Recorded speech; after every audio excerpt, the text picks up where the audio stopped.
A paz do Senhor, meus prezados amigos e irmãos em Cristo. Que bom revê-los e mais uma vez podermos estar aqui apresentando este vídeo, onde estaremos abordando um tema de tamanha relevância para a nossa formação cristã, principalmente aqueles que almejam pregar a palavra de Deus, ou até mesmo aqueles que já atuam na área de pregação da palavra de Deus, do ensino propriamente dito da palavra de Deus, quer seja na escola dominical, quer seja num curso teológico, e a todos os interessados, os amantes da Bíblia, devem sim assistir este vídeo com este tema que eu vou estar abordando, que é o uso inadequado de termos extrabíblicos que se tornaram clichês no meio evangélico. Eu vou repetir. O uso inadequado de termos extrabíblicos que se tornaram clichês no meio evangélico.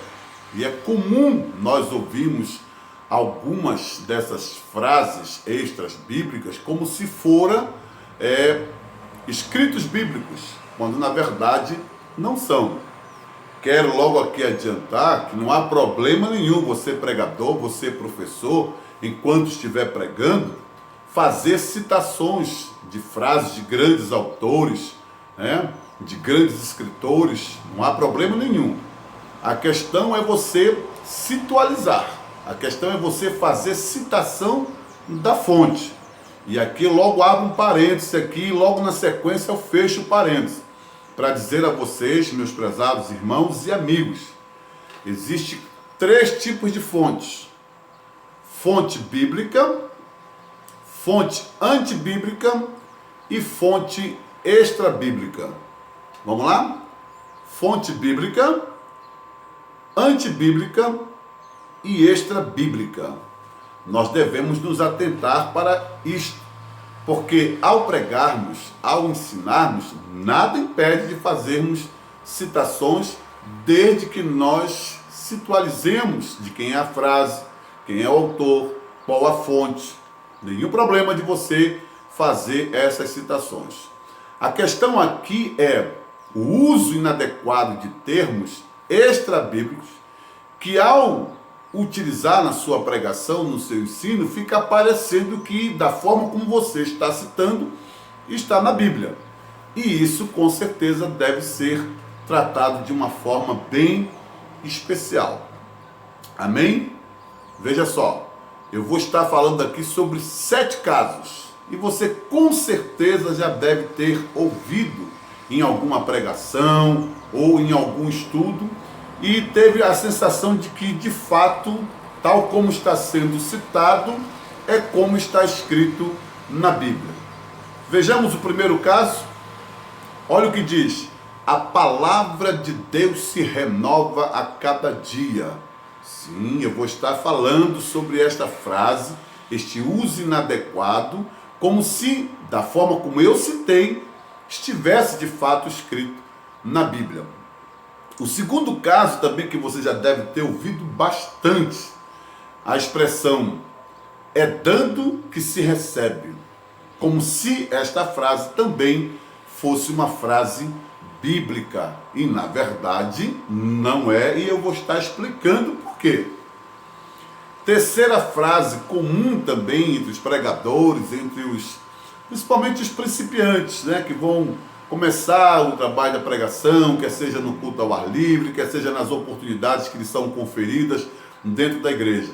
Mas é importante nós alertarmos essas pessoas para que, de fato, façam uso da citação correta ou utilize o versículo da forma como foi escrito. O terceiro caso é: faz por ti que te ajudarei. Olha, Deus está dizendo aqui na sua palavra: faz por ti que eu te ajudarei. Vamos ver, de acordo com a Bíblia, como de fato essa expressão deve ser utilizada. Uma quarta citação, uma quarta expressão que é comum utilizada entre os pregadores é pedi, dá-se-vos-á. A princípio você acha que eu estou equivocado, porque realmente esta frase encontra-se na Bíblia. Foi Jesus que falou. O único problema é essa redundância, esse acréscimo do termo pedir. E não está falando justamente sobre isso.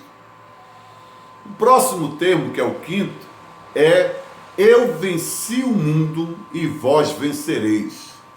É assim que está escrito. O sexto caso, também bastante conhecido no meio evangélico, também não deixa de ser preocupante. Geralmente é citado em culto ao ar livre, né? Vinde como estás. Jesus está dizendo nesta noite, vinde como estás. Ou então Jesus disse na sua palavra, vinde como estás. E nós precisamos nos ater ao princípio básico da interpretação da Bíblia, que é o primeiro, que diz que a Bíblia interpreta a própria Bíblia. E devemos, como eu disse no início, ter o cuidado de evitar o acréscimo ou tirar, né? Tem uma frase da literatura barroca, do padre Antônio Vieira, que ele diz o seguinte, abre aspas, as palavras de Deus ditas como Deus não as disse, são palavras do diabo. Fecha aspas. Padre Antônio Vieira, da literatura barroca. E é sobre isso que nós vamos estar falando, sobre esses acréscimos, ou tirar aquilo que de fato não havia ou não há necessidade de se extrair, nem tampouco acrescentar.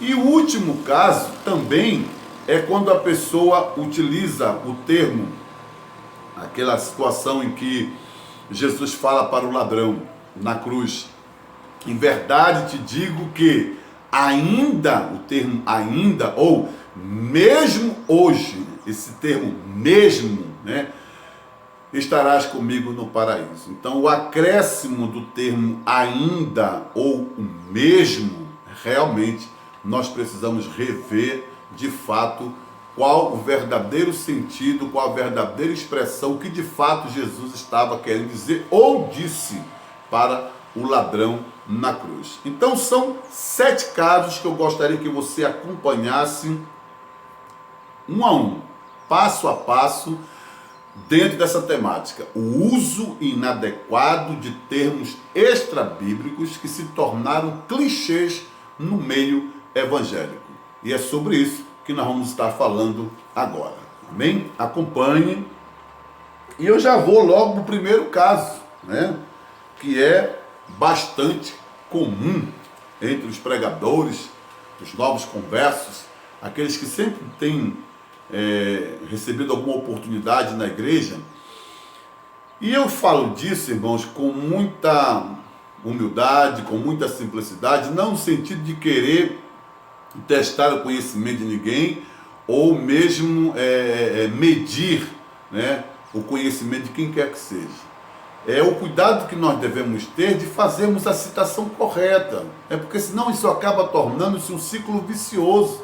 Da forma como você ouve o pregador falando, se você não faz como os bereanos, que tinham o costume de acompanhar a Bíblia tal como ela for escrita, nos livros sagrados, nós devemos também fazer assim. Porque a grande dificuldade hoje, irmãos, em relação a tudo isso que nós vamos estar abordando aqui, é que realmente grande parte do povo na igreja não tem o hábito de ler, nem tampouco a Bíblia, nem tampouco livros que possam auxiliar no seu entendimento e na sua compreensão. E isso não deixa de ser preocupante.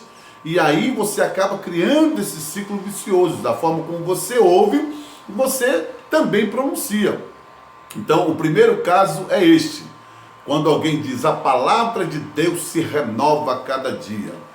Ora, irmãos, nós sabemos o poder transformador que a palavra de Deus provoca na vida dos seus ouvintes. Ela me renova sim. Ela tem o poder de renovar a minha vida. Mas se renovar, isso não tem base bíblica, irmãos. Ela é eterna, ela é imutável, ela é pura, ela é simples, ela é santa. Não há necessidade de se renovar a palavra. Amém, irmãos? Ela tem o poder de nos renovar, mas se renovar, Não, até porque isso não está escrito na Bíblia. Aí eu peço para que vocês acompanhem comigo o texto oficial lá em Lamentações, capítulo 3, o versículo 22 e o versículo 23. Lamentações de Jeremias, capítulo 3, versículo 22 e o versículo 23, que diz o quê? Olha só. As misericórdias do Senhor são a causa de não sermos consumidos, porque as suas misericórdias não têm fim. Versículo 23. Novas são cada manhã, grande é a tua fidelidade. Nesta tradução que eu estou lendo é a Bíblia Revista Corrigida de 1995. Mas na Almeida Atualizada o termo é renovam-se cada manhã. Mas o que é que se renova aqui nesse texto? A palavra de Deus ou as misericórdias do Senhor? Está claro que se trata das misericórdias do Senhor. Até porque, irmãos, a misericórdia é um dos atributos comunicáveis de Deus, ou seja, atributos transferíveis, tal como a santidade, a espiritualidade, a bondade, a sabedoria, a justiça. A misericórdia também é um atributo de Deus transferíveis, diferente dos atributos que não são transferíveis, ou seja, aquele que Deus não compartilha com ninguém. E quais são os atributos que Deus não compartilha com ninguém? Onisciência, onipresença, onipotência, eternidade, imutabilidade e soberania.